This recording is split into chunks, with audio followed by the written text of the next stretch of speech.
So thank you, everyone. Thank you for being at the second webinar of the TAPAS project. Today we'll have two presentations. The first one will be by Srikanth, and he's doing his PhD at Philips in the Netherlands. And the second one will be by Julian.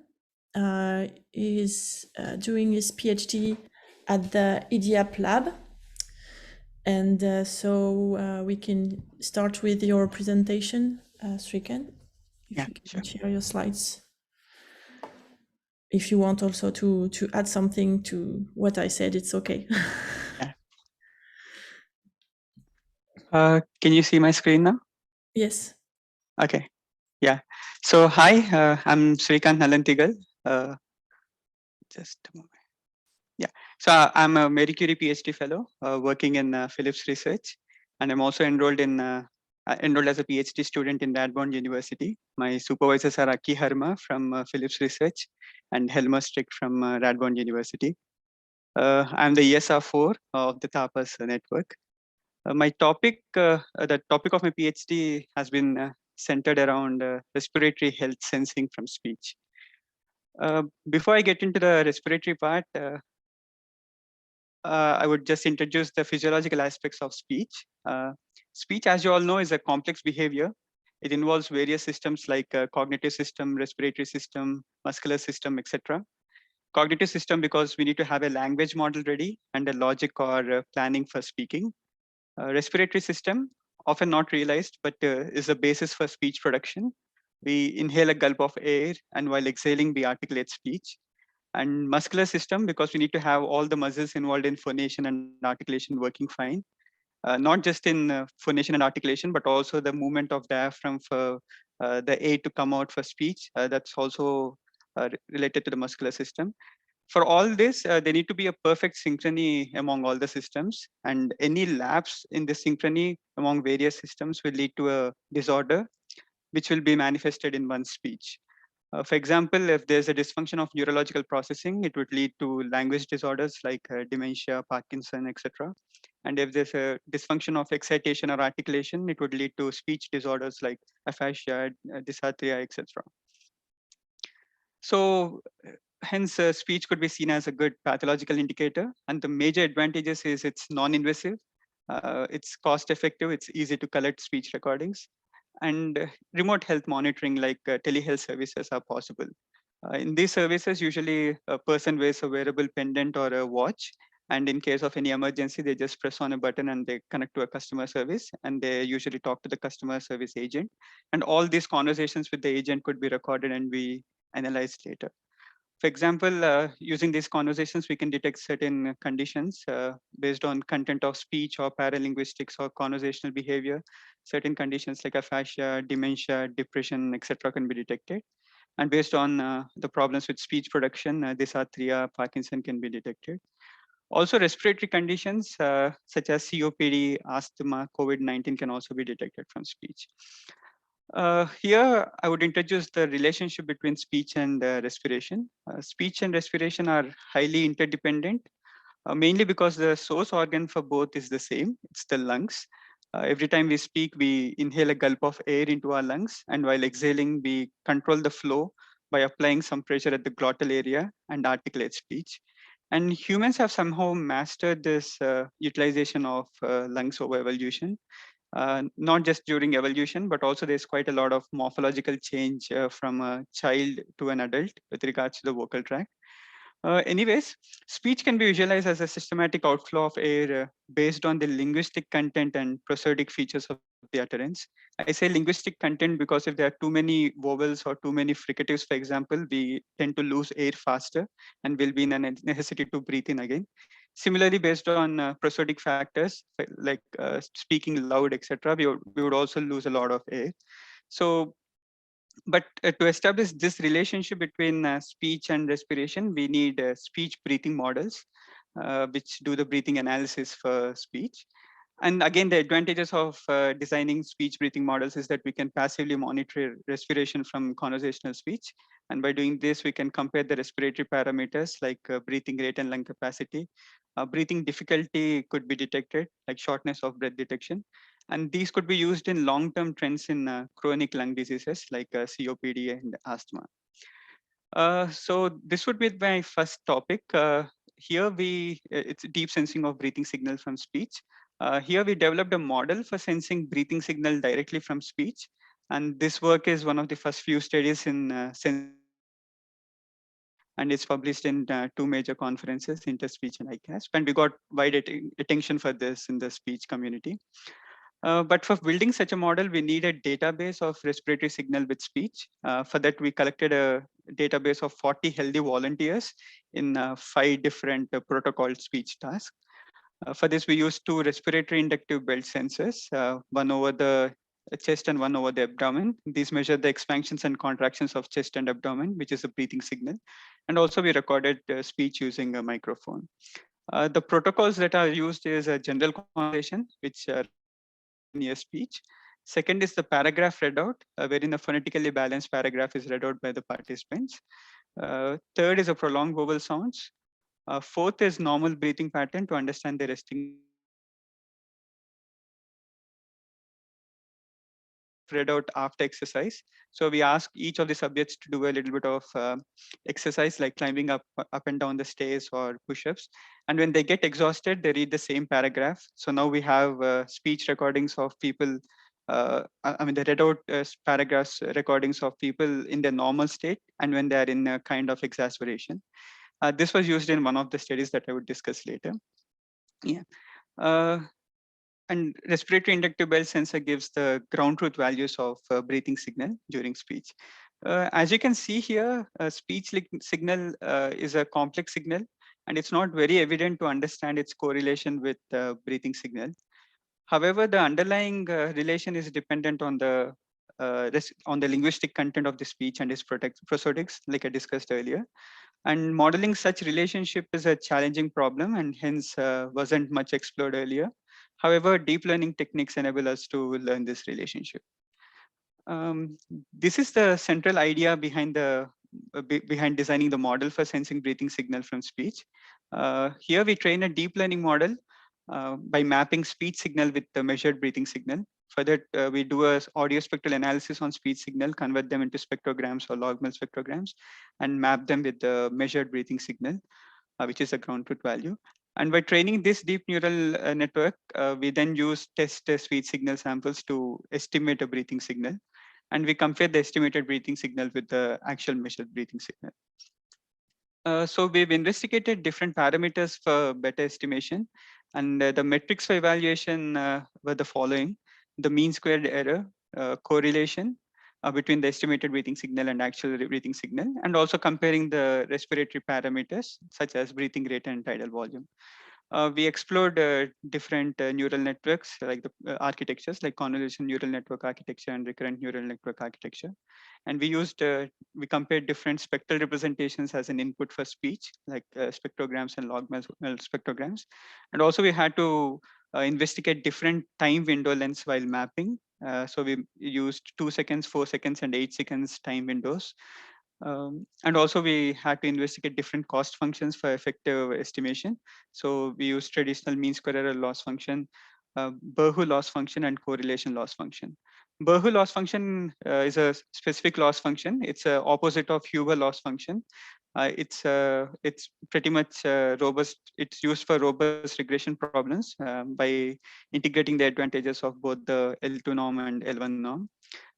Usually it penalizes the outliers, which in our case are the breathing peaks. So this resulted in a better optimization of model while estimating. So we found that the combination of recurrent neural networks with the log-mel spectrograms as an input and a time window of 4 seconds with the Berhu loss function gave us the best results. We could achieve a correlation of close to 0.4647, a breathing rate error of 5.89%, tidal volume error of 12.11, and breath event sensitivity of 91.6%. Later, we also tried to use end-to-end models using raw speech input. This was done in collaboration with the IDIAP Research Institute with Zore Mastani and Matthew. Here we used existing CNN architecture, which is widely used for speech recognition, speaker recognition, gender recognition, and depression detection. And again, our focus here was to choose the appropriate loss function, appropriate input window size, and correlation window size. And later we tried to fuse both the spectral features based models and the raw speech based models, and we could achieve better correlation. We improved our correlation from 0.47 to 0.562, and also a breathing event sensitivity of 90.8%. Here, I would show a small demo that we've designed. In this, if you can see, the blue signal is the speech signal. The red signal is the ground truth value of the breathing signal. And the green is the estimated breathing signal using deep learning models.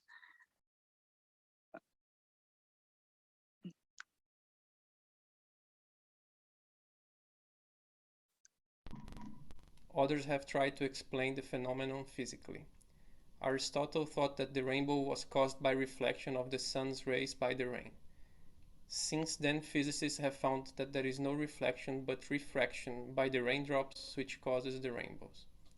Many complicated ideas about the rainbow have been formed.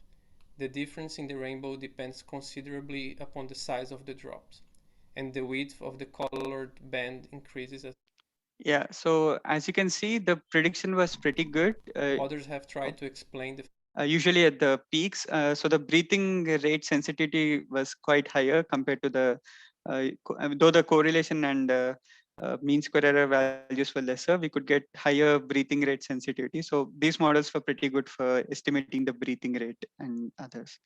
Yeah. So next, the second study that we used was phoneme-based respiratory analysis of red speech. This again was done with the help of Matthew in IDIAP Research Institute. This was during my secondment at IDIAP Research Institute. The motivation of this study is that in the previous session, we introduced deep learning models with the hypothesis that the model is understanding the underlying relation between speech and respiration, and it's dependent on the linguistic content and prosodic factors. So here we wanted to explore the respiratory effort at the level of basic speech units, that is phonemes. For that, we had to first do phoneme alignment with speech. We used the red speech of each subject was phonetically aligned using a HMM-GMM acoustic model, which is trained on Libri speech data. This was directly taken from IDIAP Research Institute. So this yielded a phone set of 39 context interdependent independent phones. So we had to align the respiratory signals with this phonemes, and now we could compute respiratory effort parameters like the lung volume rate and lung volume change rate. So here lung volume change is nothing but the change, it's just the change of the breathing signal per phoneme, and lung volume change rate is the rate at which the change in the respiratory signal during that particular phoneme. So we use these as a respiratory effort parameters, and we made individual analysis for different phoneme groups, like broad phonetic classes, vowels, fricatives, nasal stops, and approximants. And then we used comparison between voiced and unvoiced phonemes. And finally, the phonemes based on the same place of articulation.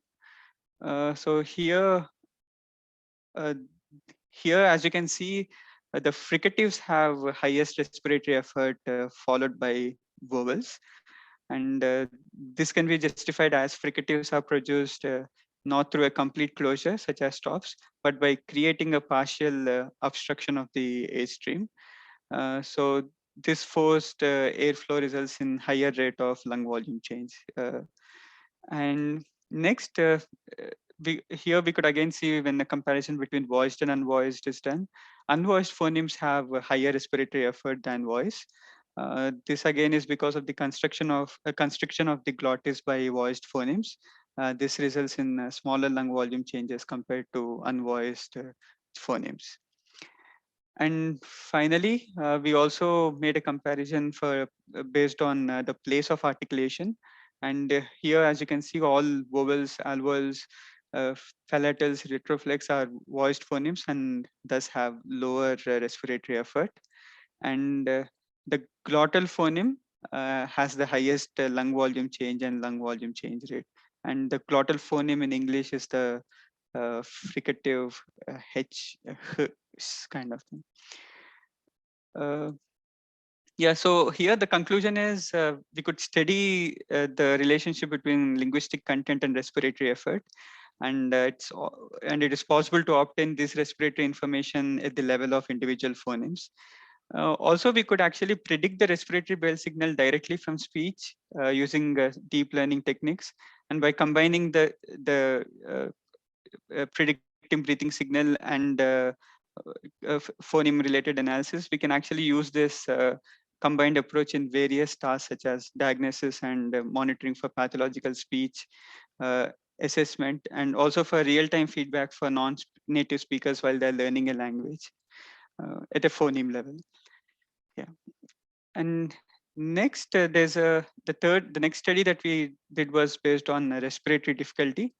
Here we used the problem we were trying to solve is if you have a historical speech recordings of a person and if a new speech recording is given, we wanted the model to detect if the recording is better or worse.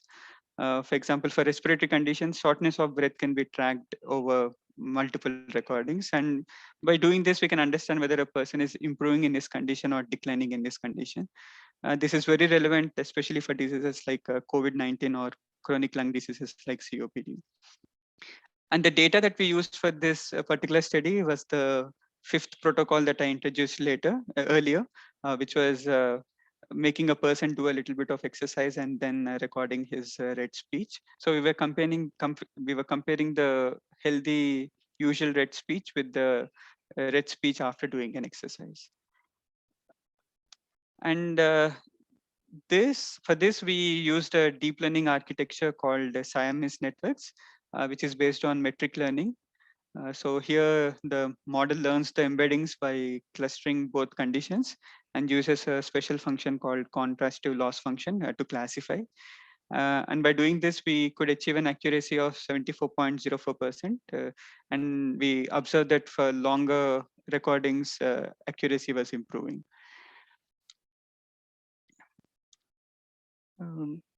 Next, this is also a recent study, which is a detection of COPD exacerbation from speech. Here we use three approaches for detecting COPD exacerbation. The first two approaches were based on acoustic features, and the final approach was based on deep learning based speech breathing models. And for this, the database that we used is a COPD database. It consists of 11 native speakers of Dutch, which were recorded in treatment room of lung department at Radboud University Medical Center. All these participants have been officially diagnosed with COPD, and the participants were hospitalized due to exacerbation. And they had to stay in the hospital for somewhere around 2 to 23 days. And the participants were requested to participate in the experiment after first receiving the urgent care. So we had two sets of recordings of each of these 11 native speakers, one at a stable condition, and the other one is during exacerbation.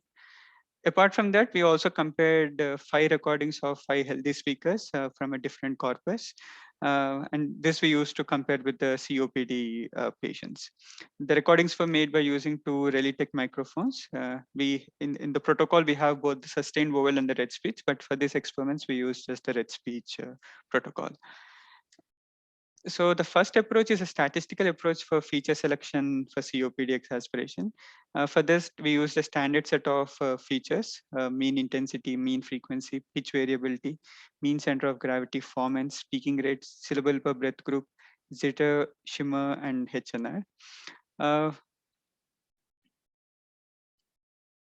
Yeah. Oh, sorry.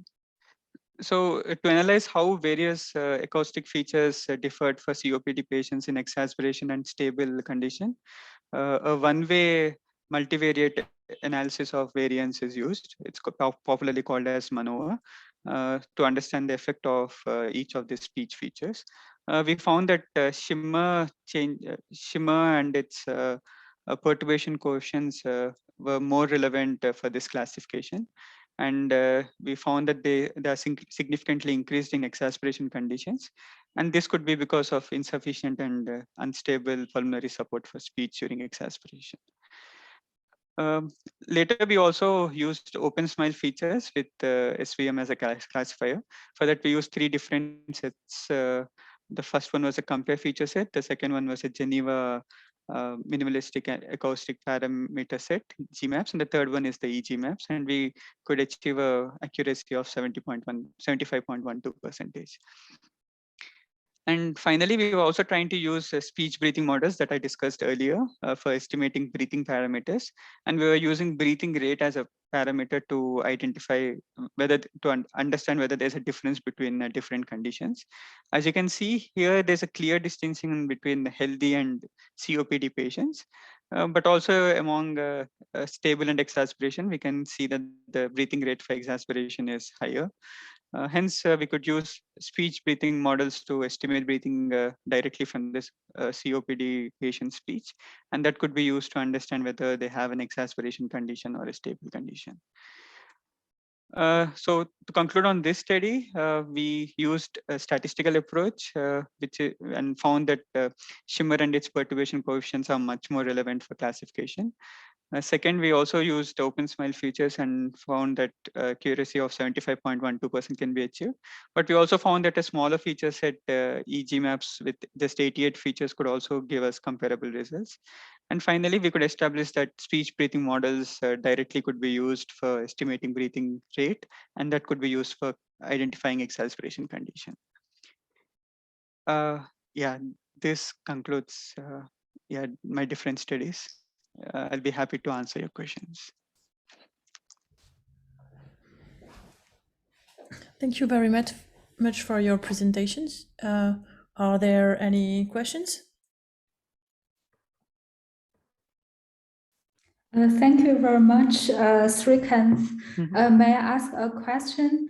No, you are using OpenSmell for extracting features from the respiratory sound.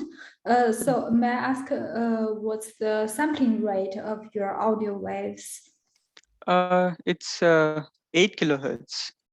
I mean, so you will need to upsample the 8 kilohertz to 16. Do you need to do this? Yeah, so I mean, the database we have is a 16 kilohertz, but had to, I mean, I was using, I mean, I resampled it to 8 kilohertz, and also I'm not using it on the respiratory signal, it's on the speech signal. Did Yes, I make it clear? yes. Yeah. Yes, because I understand that the input for OpenSmell, it should be 16 kilohertz.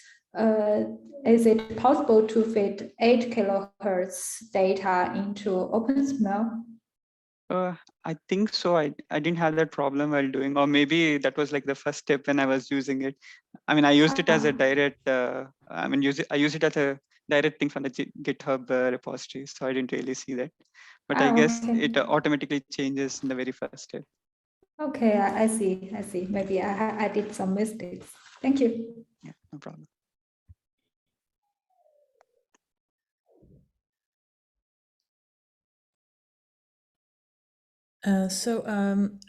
On your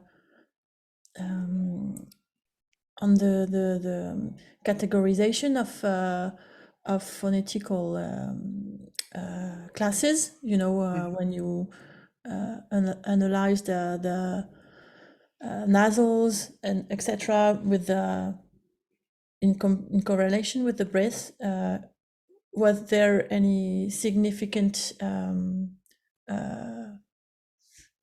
are the differences significantly different? Yeah. I mean, we found, I mean, we had to first group them in order to make an analysis. So like I discussed, when it grouped it into broad phonetic classes, we could find that the respiratory effort is particularly more for fricatives, for example. I mean, this was more like a justification for what we already know, and saying that there is actually a relation between speech and respiration. Our initial assumption for the first study for designing deep learning models is with an assumption that there's a clear relation between speech and respiration at a phoneme level. So we had to justify that. For that, we had to do a phoneme analysis.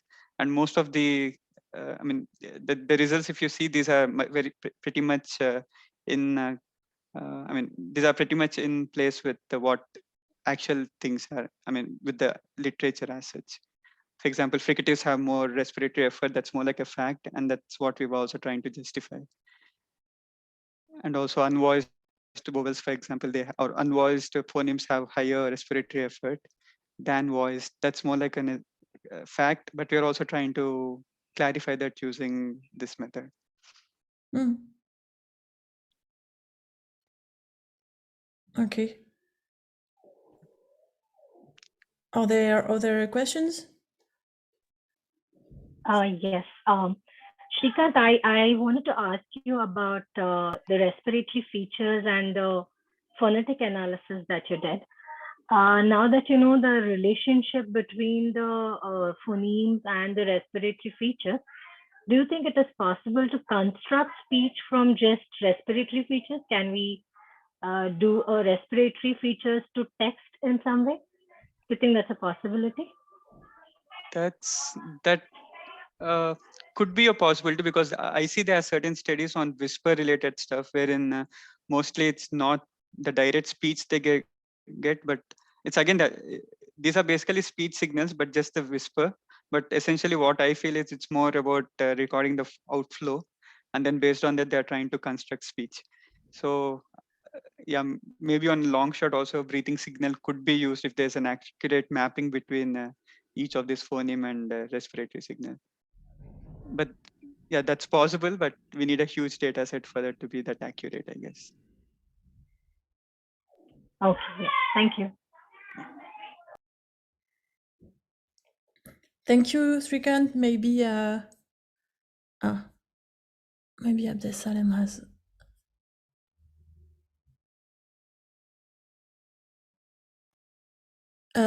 Abdesalem, what results are you talking about? Or are you talking about phonetic analysis? Which work are you referring to? Yes, maybe. Do you see the question in the chat, Srikanth, to enter?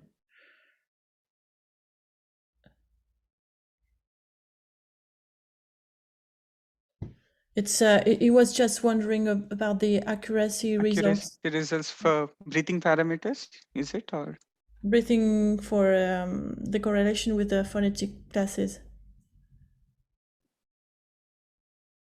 I think.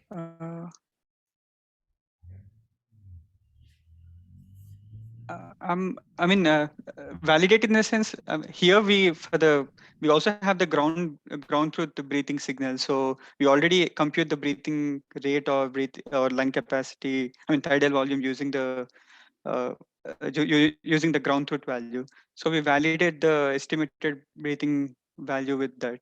I mean, if it's regarding the breathing parameter, we're always validating it with respect to the ground truth value of the breathing signal.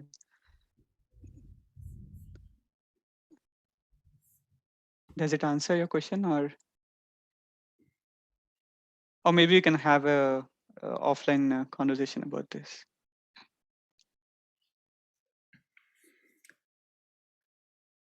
So next presentation is with Julian.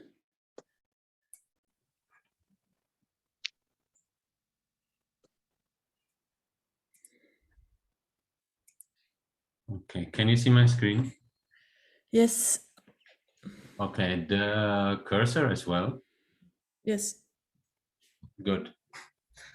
Okay, so hello everybody. I'm a PhD student at the IDIAB Research Institute and EPFL. The working title of my thesis is Learning Detection of Pathological Speech. A quick recap of the stakeholders and potential applications of pathological speech detection. So this is a non-exclusive list, I would say. So first of all, I think a main application is screening, where you would let people do an automated exercise at home and then only send a selection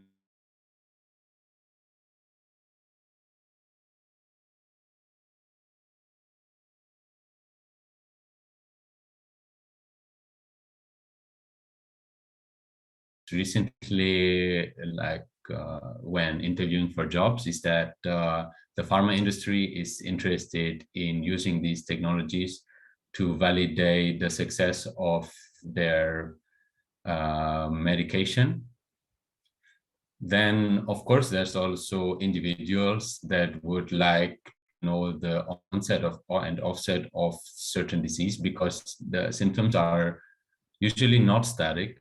So think of depression or bipolar disease, which can vary over days and during the day. And finally, of course, there's also speech therapists that would like to give exercises to their users at home.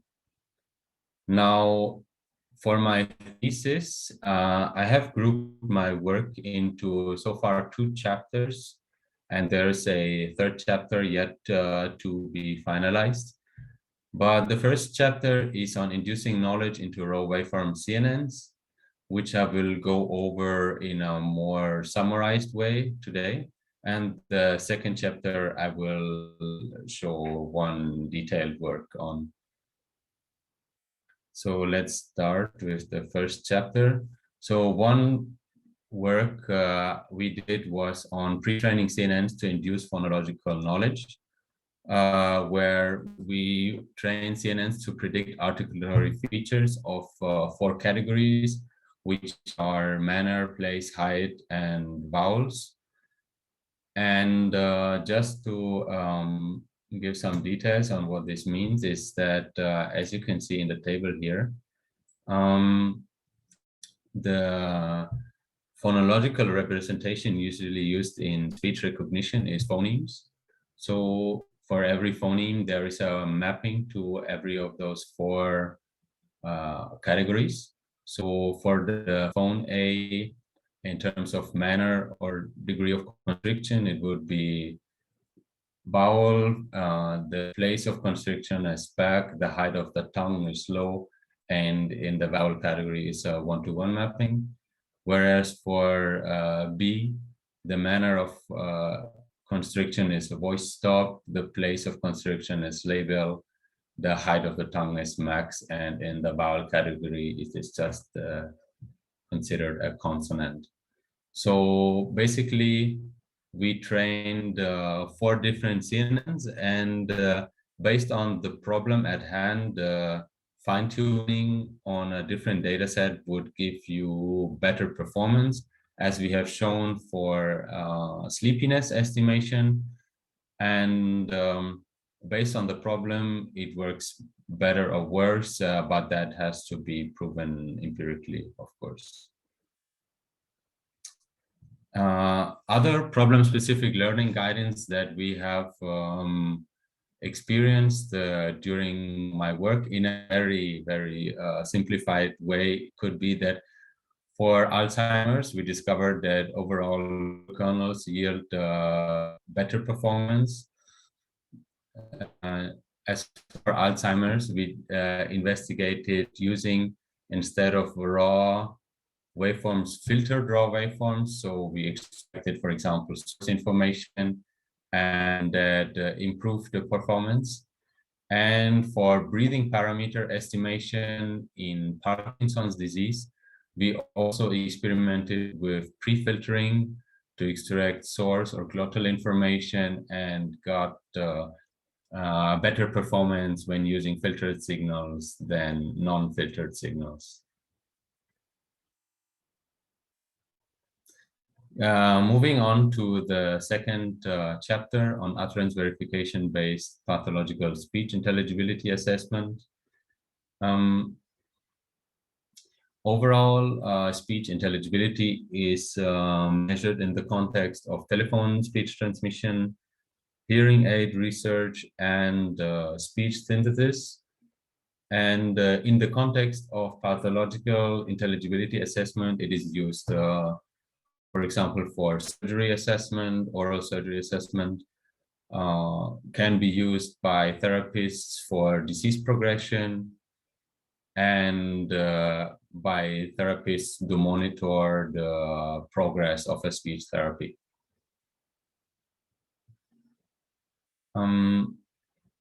What we propose is to emulate the subjective assessment, where subjectively what is happening usually is that human listeners listen to recordings and verify binary. So is the word pronounced correctly?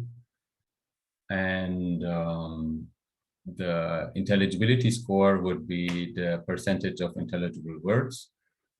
And objectively, what we propose is to match these pathological utterances to control utterances with DTW. We get a decision. We get a final score from which we make a decision whether this word is pronounced correctly or not. And same as subjectively, we aggregate all the decisions made into a percentage score of intelligible words. So how do we do the matching? I mean, this might be known to some of you, but there is a reference, there is a test utterance. We use posterior features, extract them for both utterances, and then do dynamic time warping. We get a final score we also use a local score, which is a symmetric Palba-Glabra divergence, and the final score is path normalized. Now, as I said, for every matching, we need to make a decision. So what we are doing is we look at this as an utterance verification problem, where from the data, we match same word pairs from different speakers, which gives us here on the x-axis is the distance score, gives us distributions of same words by different speakers, like that can vary in length and the speaking style. And we also match different words. So that would be any combination possible that gives us a distribution of different word distances. And the assumption for utterance verification now is that we need a decision threshold. So we set this either at the intersection point of these two distributions, or at the center point of the two distributions that can vary slightly based on what the data is that you use for that, and the amount of variance you have. We experimentally evaluate this using the UA speech database, where subjectively the subjects are assessed by 5 listeners, and the average percentage is used as a label. And the database has 13 control speakers and 15 dysarthric speakers, each uttering a total of 765 words. And the distributions I just showed, the same and different word distributions, are calculated from control speech. And then we test every dysarthric utterance on multiple control utterances and make a decision for that uttered word. As I said, we are doing this with posterior features. So we tried 3 different representations. So the first is phone posteriors, 45 context-independent phones. The second is binary articulatory features. It is the PhoneNet toolkit that was developed by Camilo Vasquez, who was also a TAPAS member. And it has features such as a nasal stop vowel, a total of 18. And the last representation is articulatory features from raw waveforms. That is one of the networks that I presented in the first chapter. And in the manner category that we used for this study are values such as nasal stop, vowel fricative, and it has 9 values. Coming on to the results, so we used baseline. We compared our method to baseline systems in terms of Pearson's and Spearman's correlation, and the 3 baselines that I've put here are using subspace or spectral measurements, but one key difference to this method of ours is that none of them is that closely related to the subjective listening test. So as none of them do this per word decision that we do in our approach. Now, as I said, here in the table, I'll show different posterior representations, and we have the 2 different decision thresholds. So our best result is about 0.95 in correlation. And this does not vary by much throughout this block. So it's both rather robust in terms of posterior representation as it is to the threshold that we use. Now, as you remember, we have used the control speech for all the comparisons. So one interesting idea we had was to use synthetic speech. So we created every word that was in the database from a speech synthesizer and repeated all the experiments. Basically the same other distributions for getting the decision threshold and the reference for matching to the dysarthric utterances. And as you can see, the results don't change by much and even slightly increase, which was a bit surprising. Now, we also looked at this not just in correlation, but we looked here at scatter plots. So if we look at the first system with normal control utterances, we have here on the x-axis estimated intelligibility and subjective on the y-axis. So for one speaker here, we estimated an intelligibility of 10, where the true label is around 5. Or let's say this speaker here, we estimated 60 and the real value is a bit below 60. But as you can see that the regression line is a bit flat. Overall, we are rather over predicting the intelligibility. And if you look at the 3 lines with the synthetic references, the red, the pink, and the green, the red is here, the green and the pink.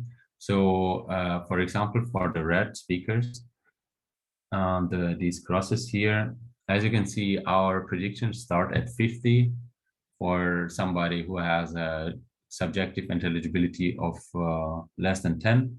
So we are largely over predicting with this setup. To conclude this this chapter, we observed that utterance verification-based intelligibility assessment is robust to different posterior representations and is suitable for low research scenarios. And on a different note here in the footnote, we used this assessment in a collaboration with Bence Halpern, where he had created synthetic dysarthric speech. And we use this approach to estimate how the naturalness of this synthetic dysalphic speech. To conclude my talk in a rather non-technical way and for future work, in my perception, there is enough methods that have proven to work sufficiently well on the available data sets, at least the ones that were available to me. So one problem or one challenge that I see is that often the label granularity is low. By that I mean that, for example, speaker labels or per utterance labels sometimes are insufficient when articulation problems may occur on a much lower scale, and for problems like Alzheimer's, it would be of interest to physicians to pinpoint the exact moment where the model thinks something goes wrong, so that we increase the trust. And my 2 cents on possible future work would be, one would be crowdsourcing data, so involving the end user, even if the crowdsourced data does not have real labels from a physician. I think it could be used for self-supervised learning, and closer interaction with the end users could be used in a TAPAS follow-up to work on prototypes. So developing real problems, real products, and like listening to the needs of the people that are supposed to use this technology. Thank you.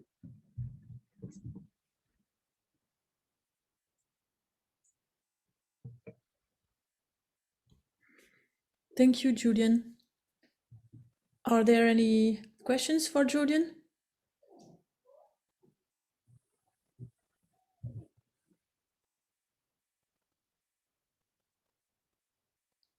When is your defense, Julian?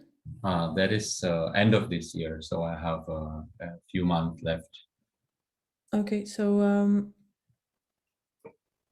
are you like having other experimentations, or are you maybe writing? Yeah, I will have to. There is a third chapter in progress that I have not presented today. Okay. Yeah, I may add it. Julian is very, we are trying to see if we can be a bit more explainable, these differences. Okay, what kind of articulated differences or phonetic differences are appearing in the, so Julian has been working on that a bit. And so okay, we measure how many words kind of an objective way, but then can we give some bit more feedback on what could be the errors that are happening, which is something close to Abdul Salam's work kind of thing, but how to make it a bit more explainable, these whole things. Okay. So if there are no other questions, I would like to, do you have a question, Helmar? No, you just, okay. Yeah, I would like to thank both of our speakers, and so the recording will soon be available on YouTube, on the YouTube channel. So, and we will have another session of the webinar next week. So thank you, everyone, and don't, please email your groups around you that are might be interested by the work of TAPAS, so we can have maybe a bit more people next time. Thank you, everyone. Bye-bye. Thank you. Bye-bye. Thank you. Thanks a lot. See you guys.